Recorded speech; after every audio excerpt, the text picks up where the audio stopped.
obviously Michael Caine played Alfred, and he's the one who said, I'll be a butler as long as he's ex-SAS. And because our story explores that, we owe that to him. So there's definitely a nod to him in the voice. And in, I'm not playing a young version of Michael Caine. I'm playing a young Alfred. But if there were any, there's a nod to him.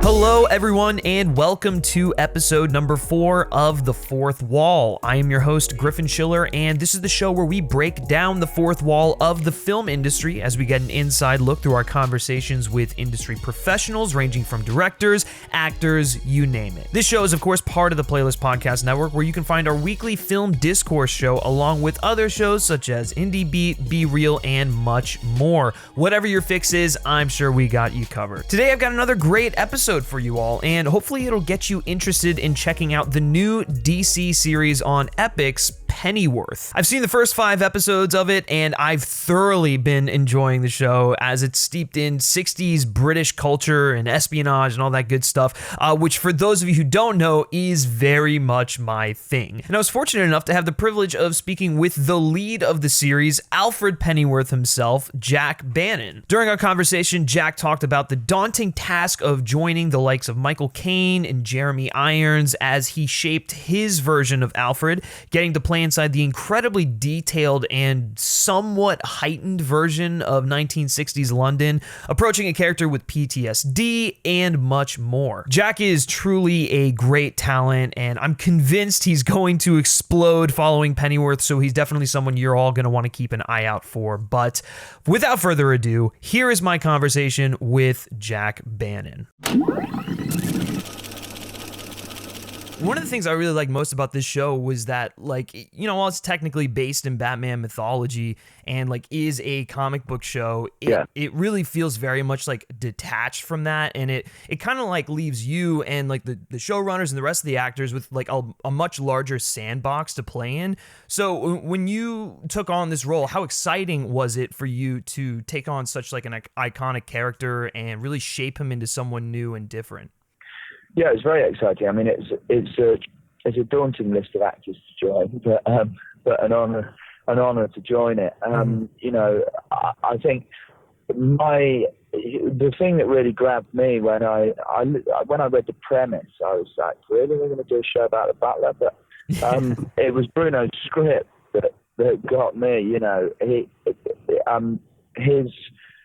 His pilot script, there's page 3 or 4, there was a whole page description of the world in which Pennyworth is set in this 1960s London, but they describe it as 13 degrees weirder and darker. And almost, England hadn't won the war and stuff like that. But it was this whole description all about it, and that was the thing that got me, because it sounded like unlike anything else I'd ever seen, and we knew, or we know, what Gotham and Metropolis and places like that were like, but we don't know what London was like, and so to fill in those blanks was a lot of fun. Yeah, for sure. Well, I mean, you mentioned the world, which that was, just watching the first couple of episodes, that was something that really stuck out to me, was just how well defined it was. And you're right, it is. It's kind of 13 degrees, in a different direction from what we're used to seeing. So kind of going off of that, was any of the show really shot on location to add more of that authenticity to the setting and whatnot? Yeah, we shot a lot up at Leavesden Studios in London, Warner Bros. Studios there, but there was a fair bit on location. Yeah, we did a lot in the pilot on location, and then when we did the body of the series, I thought, it'll calm down, they'll build a lot of it, but we were still out on location a fair bit. And the great thing about London is a lot of the places are the same, obviously, but we had a fantastic production designer called Mark Scruton, and he, for me, the production design was the final piece of the puzzle, because we spent a long time thinking about voice and physicality of these characters and what they wear. And but when you're doing a first season, especially with something with a brand new world in, and you're building this world, you know, we had conversations about, and the actors were brought in on this quite often, but you know, we'd have conversations about, you know, the doorknob wouldn't be that color, or you can't wear that tie, or he wouldn't be in that car, or whatever, you know.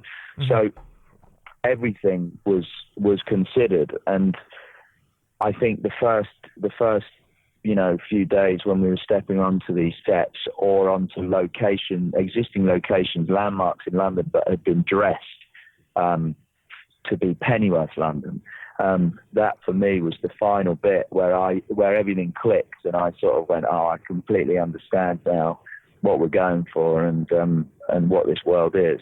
Yeah, I would have to imagine it was just like, it really helped you, like, find the character, like you said, which you know, I definitely think you did. I've been loving your portrayal thus far. But the other thing that I found interesting is this isn't. Oh yeah, absolutely, no problem. This isn't the first piece, or I'm sorry, the first period piece you've starred in. You know, you've had I guess smaller roles in like Fury and the Imitation Game, and even like the Medicis, right? Yeah. So what is it that you enjoy most about like playing in different time periods, you know, whether it be like the 40s or 60s or something like that?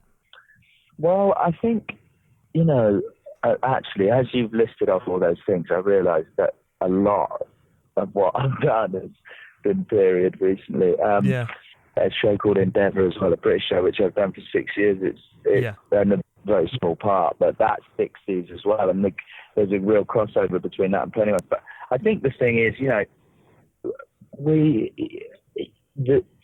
primarily for Pennyworth and for the 60s, you know, there's the fashion and the music and the culture, and it's been fun toying with that because we've got some songs from the 80s in there, and some, you know, some fashion from the 70s and stuff in Pennyworth, because we're not limited, so we're having a lot of fun mucking around but around that era. But I think period stuff appeals, you know, for the nostalgia, but also I don't know really. It's something that I love doing, and I always, you know, there's been a lot of great stories in Medici, a fantastic story that I was unfamiliar with until I did the series, you know, and there's great stuff out there. Well, and kind of going off of the 60s thing a little bit, you know, I almost feel like Pennyworth has more in line with like classic spy shows of that era, like kind of like The Man from U.N.C.L.E., Mission Impossible, and then like definitely the James Bond movies. There's like a real Fleming sensibility to that, even from the novels. So did you, when you were like preparing for this role, did you look to any of those for inspiration? And if not, what were your main sources for inspiration when you were shaping the character? I'm pleased you've pulled out those influences or those references, because that's sort of, we spoke a lot about those, and you know, obviously Michael Caine played Alfred, and he's the one who said, I'll be a butler as long as he's ex-SAS, and because our story explores that, we owe that to him. So there's definitely a nod to him in the voice, and in, you know, I'm not playing a young version of Michael Caine, I'm playing a young Alfred, but right. If there were any, there's a nod to him. And also he, you know, Michael Caine was the great British movie star of the 60s, so we watched, you know, a lot of the Harry Palmer films and stuff like that as well, Chris Fine and things like that, and Danny Cannon made a playlist that he, you know, we sort of immersed ourselves in. So there's definitely flavors of all those great British things and series and actors, and you know, it was something Bruno Heller and Danny Cannon, the two execs, they've lived in LA for 20, 30 years, but they are British. And I think you can tell that there's a real British nostalgia, and it's like a love letter to you know, times gone. Oh yeah. in-breath of the show, and I think, you know, that's fantastic. I as well. I mean, I'm 28, so I don't remember it. I was born in the 90s, but there's certainly stuff in there that, you know, I recognise in my mum and dad in Pennyworth's house. There's stuff that my grandparents have in theirs now, or my great grandparents had, or, you know. So it's been great. Yeah, for sure. Well, and I assume you must have like grown up on some of those like classic properties. Yeah, absolutely. And there's definitely some stuff, you know, I've pulled from. I was born in Norwich in Norfolk, which is in the east of England, but my grandparents live closer to London. They live in Hertfordshire, so we were in London as kids a fair bit. And, you know, there's certainly some old characters and some strange great aunts and uncles that we've drawn inspiration from, along with the popular culture of the time. Yeah. No, that's cool. That's actually really cool. Well, you did mention, like, you know, the fact that Alfred is like a former SAS soldier. So was there like any sort of training you had to go through to kind of like prepare for the role, for some of the more action heavy moments? Yeah, there was a fair bit. There was some weapons training, and we did a little bit of physical training, but a lot of it, to be honest, you know, we had very good stuntmen and very clever cameramen that sold all the fighting and stuff, really. Still, I mean, that's really interesting stuff. You know, Alfred is one of the more like popular supporting characters just in comics in general.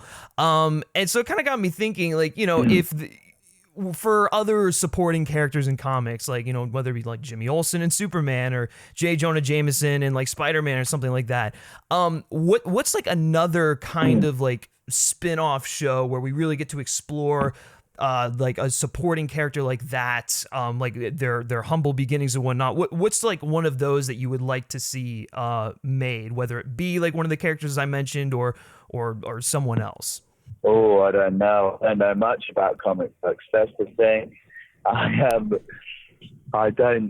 didn't really read them growing up, and I'm not sure. So you're asking the wrong person, really. Well, I guess we could kind of spin that into, so like, what were your, you know, you didn't grow up on comic books, but like, what were your big things that you know, you were really passionate about growing up? I like soccer. But really, acting was the thing that I did a lot of, you know, from the age of 5. That's what I always did, and various other things. But it always came back to the acting, and that was something that I used, you know, obviously at 5, 6, 7. I didn't know you could do it as a career. It was just a fun thing when I went to see my mates, and read much about doing that. So really, you know, it's always been about that, to be honest.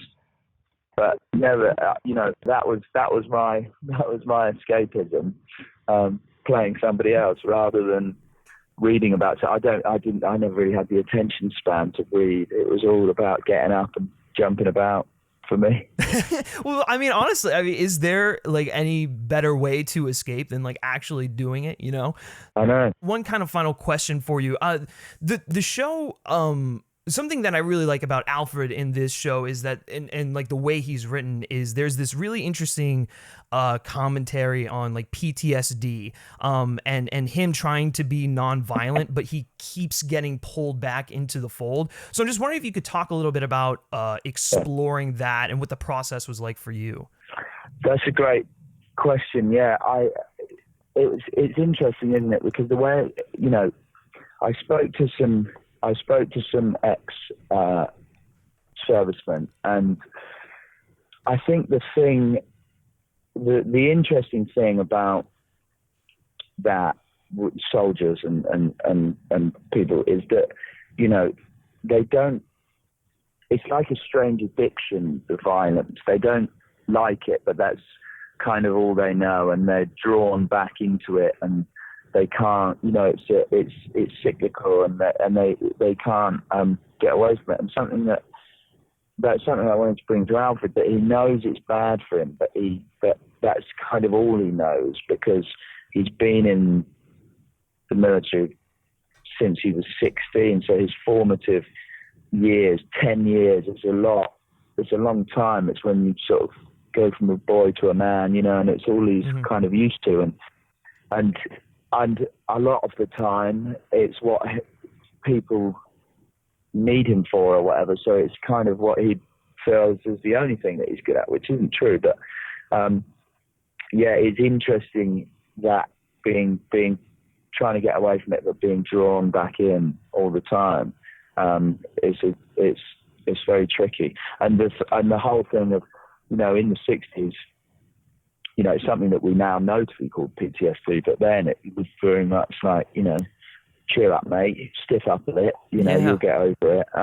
And so playing with that and the relationship with his father and the relationship, you know, Bazza and Dave Boy, you know, Dave Boy is probably the worst out of the three affected by what went on. And, you know, and about Alfred and Bazza keeping an eye on him, but also dealing with their own problems. I think it was very, very well dealt with by Bruno.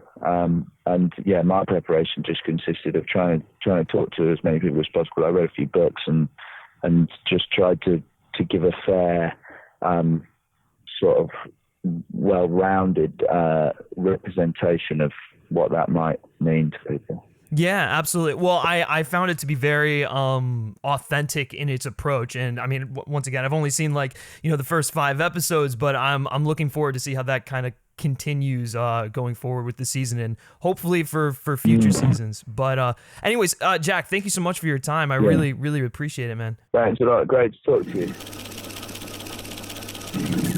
Well, there you have it. That was my conversation with Jack Bannon. Seriously, if you all are not watching Pennyworth, be sure to do so. It's a lot of fun. It oozes style, and it's perfect for both comic book and non-comic book fans alike. So you can get the whole family involved, although it is a little mature, so maybe not for kids. But new episodes of Pennyworth can be found on Epic Sundays at 9/8 Central. But the most important thing is I want to hear from you all. I want to hear your thoughts on Pennyworth if you're watching it thus far down in the comments section of wherever you're listening to this episode. Also, be sure to subscribe to the Playlist Podcast Network on your podcatcher of choice for more episodes of The Fourth Wall, along with the rest of our diverse film-centric catalog. There's a lot of great content being produced there, so definitely go check it out. If you feel so inclined, we'd love it if you drop us a rating or a review, as it greatly helps the show get noticed, and it lets me know what you're all loving about the show and what you think we can improve upon. Sticking on the theme of 60s espionage, next week is going to be one hell of an episode, as my guest is none other than